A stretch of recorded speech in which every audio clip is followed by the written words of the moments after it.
India market invest माइंडसेटे आपनादेर स्वागत। जा चैनल नतून एसेछेन तादेरके बलबो प्लिज चैनलटाके सबस्क्राइब करबेन, लाइक करबेन, बेल आइकनटा प्रेस करबेन, तार साथे अल बाटनटा प्रेस करबेन, नोटिफिकेशन संगे संगे आपनादेर काछे गिये पौঁছাবে। आईपीओ प्रेमीदेर जोन्नो किन्तु एकटा गुड निউজ निये एसेछि, जेखाने प्रतिनियत किछु ना किछु आईपीओ आसছে। तो भालो ग्रे मार्केट प्रिमियम आईपीओ ते बिट करले किन्तु भालो एकटा शर्ट टार्मे एकटा भालो प्रफिटेर सम्भावना थाके। সম্ভাবনার কথা কেন বলছি, কারণ মার্কেটে যে কোনো কিছু হতে পারে। তো সেই জায়গায় দাঁড়িয়ে স্যার এখন যে আইপিও নিয়ে আলোচনা করতে চলেছে, সেই আইপিও কিন্তু খুব ভালো একটা গ্রে মার্কেট প্রিমিয়াম বা শর্ট টার্মে ভালো একটা ওয়েলথ ক্রিয়েট করে দিতে পারে। 7 দিনে টাকা ছাপানোর সুযোগ। তো চলুন দেখে নিই যে কোন আইপিও কবে থেকে ওপেন হচ্ছে, কবে ক্লোজ হবে, কবে লিস্টিং হবে, কবে আপনি জানতে পারবেন যে আইপিওটা আপনি পেয়েছেন। ডিটেলসে আলোচনা করবো, শুধু একটু ধৈর্য সহকারে দেখতে হবে, তাহলে ডিটেলসটা আপনিও জানতে পারবেন। Sir GNG electronic IPO limited, তো নাম শুনেই বুঝতে পারছেন যে কোম্পানিটা কোন সেগমেন্টে কাজ করে, ইলেকট্রনিক সেগমেন্টে কাজ করে। তো এই আইপিওটা কবে থেকে ওপেন হতে চলেছে? 23 তারিখ, 23শে জুলাই। আজকে কত? 21 তারিখ, কালকে 22 তারিখ। তো পরশু দিন থেকে ওপেন হতে চলেছে। তো কদিন পর্যন্ত খোলা থাকবে?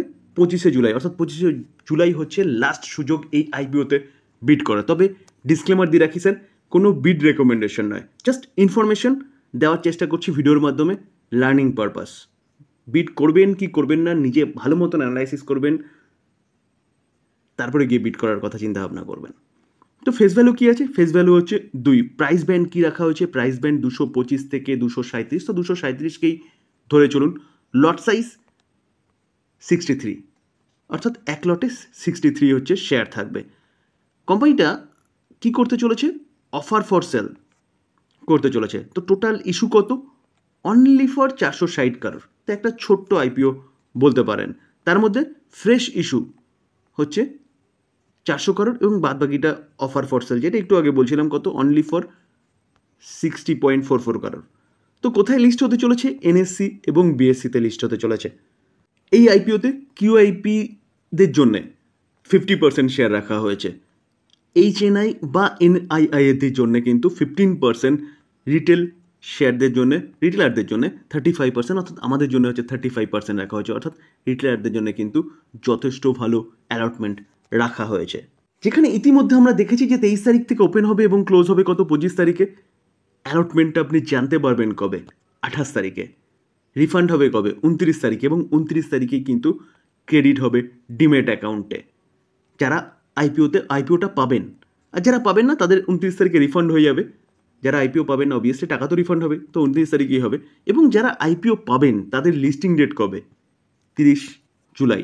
তো 30 জুলাই আপনার গ্রে মার্কেট প্রিমিয়াম যা থাকবে, যা মুনাফা হবে, সেটা আপনি চাইলে বিক্রি করে দিয়ে আপনি আপনার মুনাফা নিতে পারেন, যদি প্রফিটে থাকে। না যদি লসে থাকেন তো হোল্ড করতে হবে যতক্ষণ না কোম্পানি আবার সেই জায়গায় আসছে। তো এবার কি দেখব? এবার হচ্ছে 25 তারিখের বিকেল 5টা পর্যন্ত আপনাকে কিন্তু ইউপিআই ম্যান্ডেট করতে হবে যদি আপনি আইপিওতে বিড করে থাকেন। এবং দেখলে দেখা যাবে, দেখুন রিটেল ইনভেস্টারদের জন্য মিনিমাম একটা শেয়ার 63টা, এক লট 63টা শেয়ার লাগবে কত? 14,931 টাকা। রিটেলাররা ম্যাক্সিমাম 13 লট কিনতে পারবেন এবং 819টা শেয়ার 1,94,103। স্মল এইচএনআই 14 লট 882টা শেয়ার 2,09,034। স্মল এইচএনআই ম্যাক্সিমাম 66 লট 4,158টা শেয়ার 9,85,404 টাকা লাগবে। এবং বিগ এইচএনআই দেখলে দেখা যাবে 67 লট, মিনিমাম 67 লট এবং শেয়ার কত? 4,221, 10,03,377 টাকা লাগবে। কোম্পানির প্রোমোটারের কাছে 95.01% স্টেক রয়েছে। তো এখান থেকে কিন্তু তারা স্টেকটাকে ডাইলুট করবে। যেখানে কোম্পানিটার সম্বন্ধে যদি আমরা একটু জানার চেষ্টা করি, তাহলে দেখলে দেখা যাবে কোম্পানিটা 2006 থেকে কাজ শুরু করেছে এবং এই কোম্পানিটা ইলেকট্রনিক্স প্রায় প্রতি কটা গুডসের মধ্যে কিন্তু তার কম্পোনেন্ট সাপ্লাই করে বলতে পারেন, বা কম্পোনেন্ট তৈরি করে ইলেকট্রনিক্সের প্রতি কটা গুডসের জন্য। যেমন ল্যাপটপ বলুন, ডেস্কটপ বলুন, আইসিটি বলুন, বা বোধ গ্লোবাল এবং ইন্ডিয়ার মধ্যে এইসব জায়গায় কিন্তু কাজ করছে, অর্থাৎ গ্লোবালিও এবং ভারতের মধ্যেও কাজ করছে। তো ভারতের বাইরে আর কোথায় কোথায় কোম্পানির অস্তিত্ব রয়েছে? ইউএসএ, ইউরোপ, আফ্রিকা অ্যান্ড ইউএইতে রয়েছে। আমরা যদি কোম্পানিটা একটু ফাইন্যান্সিয়াল ব্যাকগ্রাউন্ড দেখে নিই, তাহলে দেখলে দেখা যাবে, দেখুন মার্চ 2023, মার্চ 24, মার্চ 25। আমরা যদি রেভিনিউ দেখি, দেখলে দেখা যাবে 662, সেটা 1143, সেটা 1420। তো রেভিনিউ কিন্তু বাড়ছে। তো প্রফিট আফটার ট্যাক্স, দেখলেও দেখা যাবে 32 ছিল 23-এ, সেটা 24-এ কত 52 হয়েছে, 25-এ 69 হয়েছে। তো প্রফিটও কিন্তু বাড়ছে আফটার ট্যাক্স। তার পাশাপাশি যদি আমরা রিজার্ভ দেখি, দেখলে দেখা যাবে দেখুন রিজার্ভ কত আছে 81, সেটা 132, সেটা 176। তো রিজার্ভও কিন্তু কন্টিনিউয়াসলি বাড়ছে। তবে একটা জিনিসও মাথায় রাখতে হবে, টোটাল বোরোয়িং কিন্তু কোম্পানির অনেকটা রয়েছে। তো প্রেজেন্ট বোরোয়িং দেখলে দেখা যাবে কত, যেটা মার্চ 2025 446 কারোর মতন কিন্তু বোরোয়িংও রয়েছে। তো এই গেল আইপিও ডিটেলস। এবার আমরা কি দেখব, এবার হচ্ছে কোম্পানিটার গ্রে মার্কেট প্রিমিয়াম কি শো করছে। তো চলুন দেরি না করে সেটা দেখে নিই। দেখুন আমরা যদি কোম্পানিটার গ্রে মার্কেট প্রিমিয়াম দেখি, দেখলে দেখা যাবে দেখুন প্রাইস ব্যান্ড 237। তো 237 প্রাইস ব্যান্ড রাখা হয়েছে। তো সেই জায়গায় দাঁড়িয়ে কোম্পানি গ্রে মার্কেট প্রিমিয়াম 18/7 অনুযায়ী 71, 29.96%, প্রায় 30% বলতে পারেন। 19 তারিখে সেটা বেড়ে 72 হয়েছে, কত 30.38%।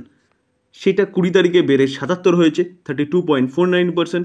সেটা 21 তারিখে বেড়ে কত হয়েছে 80 হয়েছে, 33.76%। তো গ্রে মার্কেট প্রিমিয়ামও কিন্তু যথেষ্ট ভালো রয়েছে। তো সেই জায়গায় দাঁড়িয়ে স্যার আপনারা চিন্তা ভাবনা করতে পারেন এই আইপিওটাকে নিয়ে, যেখানে গ্রে মার্কেট প্রিমিয়াম বাড়তেও পারে কমতেও পারে। কারণ একটু আগে বলেছিলাম যে মার্কেটের ওপর ডিপেন্ড করছে। মার্কেট যদি এখান থেকে ভালো মুভমেন্ট দেখায় তাহলে কিন্তু গ্রে মার্কেট প্রিমিয়াম আরও বাড়বে। যদি এখান থেকে কোনো ব্যাড নিউজ বা খারাপ নিউজ পাওয়া যায় তাহলে মার্কেট নিচে আসবে, তো গ্রে মার্কেট প্রিমিয়ামও কিন্তু নিচে আসবে। তো বিট করার আগে কিন্তু নিজে ভালো মতন অ্যানালাইসিস করে তারপরে বিট করবেন। থ্যাংক ইউ, ভালো থাকবেন।